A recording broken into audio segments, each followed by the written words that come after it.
জগৎগুরু এবং বিষ্ণুপাদ পরমহংস শ্রী শ্রীমৎ ভক্তি বিজয় শ্রীধর গোস্বামী ঠাকুর, যাকে তিনি প্রভুপাদের ইচ্ছায় প্রভুপাদের কৃপা প্রেরণায় প্রাপ্ত হয়েছিলেন এবং যিনি শৈশব থেকে তার গুরুদেবের কাছে রয়েছেন। সংসার বলতে পিতামাতা ভাই বন্ধু যে সংসারে যেখানে তার আবির্ভাব বা উদয় হয়েছিল, সেই সংসারও তিনি পরিত্যাগ করে তিনি কৃষ্ণের সংসারে গুরুর সংসারে এসে প্রবেশ করেছেন শৈশবে। 5-6 বছর বয়স থেকেই তিনি চিন্ময় শ্রী ভাগবত আশ্রমে, পরে তার উপনয়ন হয় 7 বছরে এবং তারপরে সেখানে থেকে কন্টিনিউ তিনি primary school, high school, college, Sanskrit honours complete করে 24 বছরে সন্ন্যাস নিয়ে তারপরে তার গুরুদেবের অক্টোবরের পরে তিনি আচার্য রূপে বর্তমানে সমস্ত কাজগুলো দেখাশোনা করছেন, যিনি হলেন আমার পরমারাধ্য শ্রী গুরুপাদ পদ্ম, এবং জগৎ উদ্ধারের জন্য তিনি আচার্য লীলা করছেন।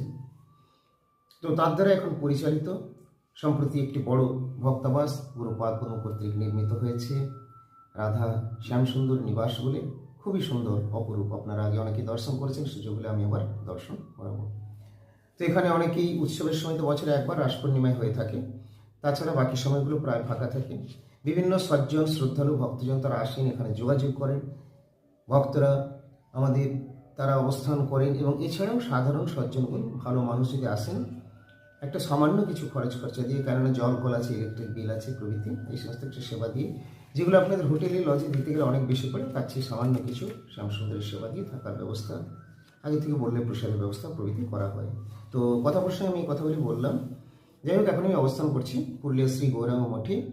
আমি গৌরাঙ্গ মঠের উপরে পরমারাধ্য শ্রী গুরুপাদ পদ্মের ভজন কক্ষ রয়েছে বাম দিকে।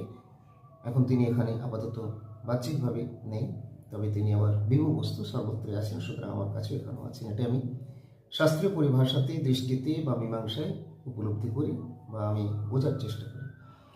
তো আমি তার পাশের এই রুমে এখানে রয়েছি। এখান থেকে আজকের আলোচনা আমরা করব বা এখন আমি আলোচনা করছি। প্রথমেই বলে দিই আমাদের অনুষ্ঠান সূচি। আমাদের আগামীকাল অর্থাৎ বুধবার দিন একটি অনুষ্ঠান রয়েছে। আমি রবিবার এসে এখানে সাপ্তাহিক পাঠ হয়, তাই পুরুলিয়া শ্রী গৌরাঙ্গে সাপ্তাহিক পাঠ করেছি। গতকালও সন্ধ্যের সময় আমাদের কীর্তন অনুষ্ঠান হয়েছে এবং আজকে হচ্ছে মঙ্গলবার। আগামীকাল বুধবার দিন আমরা পুরুলিয়াতেই বোঙ্গাবাড়িতে একটি অনুষ্ঠান রয়েছে। আমাদের এখানকার ভক্তবৃন্দ তারা আয়োজন করেছেন।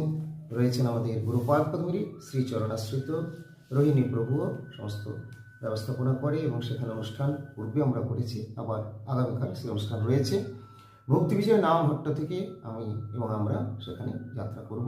সেই অনুষ্ঠানে ভাগবতীয় অনুষ্ঠান বলা হয়, অর্থাৎ হরিনাম সংকীর্তন প্রভৃতি থাকে, পরিক্রমা ইত্যাদি, এবং তারপরে হরিকথার আসর হয়। সেখানে ভাগবত কথা বলা হয়। গুরু গৌরাঙ্গ রাধা গোবিন্দ